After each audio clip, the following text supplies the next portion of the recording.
কথা ছিল বোন রাইসার সাথে সকালবেলা স্কুলে যাবে ছোট্ট রামিসা, কিন্তু তা আর হয়ে উঠল না। নিজের বাসার এক প্রতিবেশীর লালসার শিকার হয়ে প্রাণ হারালো এই শিশু। কিন্তু এ কোনো স্বাভাবিক হত্যাকাণ্ড নয়। নৃশংস ও মর্মান্তিক এ হত্যাকাণ্ডের ঘটনা গা শিউরে ওঠার মতো, যেন সিনেমার গল্পকেও হার মানায়। রাজধানীর মিরপুরের পল্লবীতে গত মঙ্গলবার সোহেল রানার ফ্ল্যাট থেকে ছোট্ট রামিসার খণ্ডিত মরদেহ উদ্ধার করেছে পুলিশ।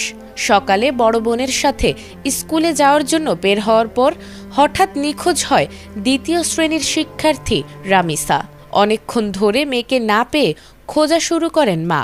তখনই পাশের ফ্ল্যাটের দরজার বাইরে মেয়ের একটি জুতা পড়ে থাকতে দেখে দরজায় নক করেন, কিন্তু ভেতর থেকে দীর্ঘক্ষণ দরজা না খোলায় সন্দেহ তৈরি হয় তার। তখনই তিনি 999-এ কল করে পুলিশকে খবর দেন। এরপর যা ঘটল তার জন্য প্রস্তুত ছিল না কেউ।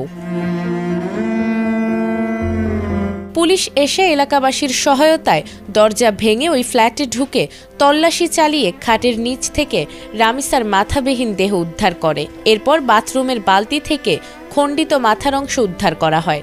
প্রাথমিক জিজ্ঞাসাবাদে পুলিশ জানতে পেরেছে বাসায় ঢুকিয়েই জোর করে পাশবিক নির্যাতন চালায় সোহেল। পরে নির্যাতনের কথা বলে দিতে চাওয়ায় খুন করে শিশুটিকে। লাশ গুম করার উদ্দেশ্যেই প্রথমে গলা কাটে, এরপর হাত কাটার চেষ্টা করে।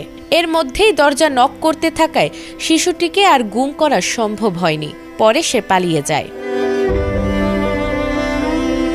হত্যাকাণ্ডের সময় সোহেল রানার স্ত্রী স্বপ্না আক্তার বাসায় অবস্থান করছিলেন। ঘটনার পরপরই স্ত্রীর সহায়তায় জানালার গ্রিল কেটে পালিয়ে যায় ঘাতক সোহেল। কিন্তু পালিয়ে গেলেও হত্যাকাণ্ডের 7 ঘণ্টা পরই পুলিশ তাকে নারায়ণগঞ্জ থেকে গ্রেফতার করে। পেশায় তিনি একজন রিকশা মেকানিক। এছাড়াও তার স্ত্রী স্বপ্না আক্তারকে পুলিশের হেফাজতে নেওয়া হয়েছে। প্রিয় সন্তানের এমন নির্মম মৃত্যুতে বাকরুদ্ধ বাবা মা। রামিসার মরদেহ ময়না তদন্তের জন্য সোহরাওয়ার্দী মেডিকেল কলেজের মর্গে পাঠানো হয়েছে। এই পাশবিক হত্যাকাণ্ডের ঘটনায় পুরো এলাকায় গভীর শোক ও তীব্র ক্ষোভের সৃষ্টি হয়েছে। এ যেন সমাজের চরম অবক্ষয়ের বাস্তব প্রমাণ। নাজমুন নাহার জান্নাত, এটিএন বাংলা।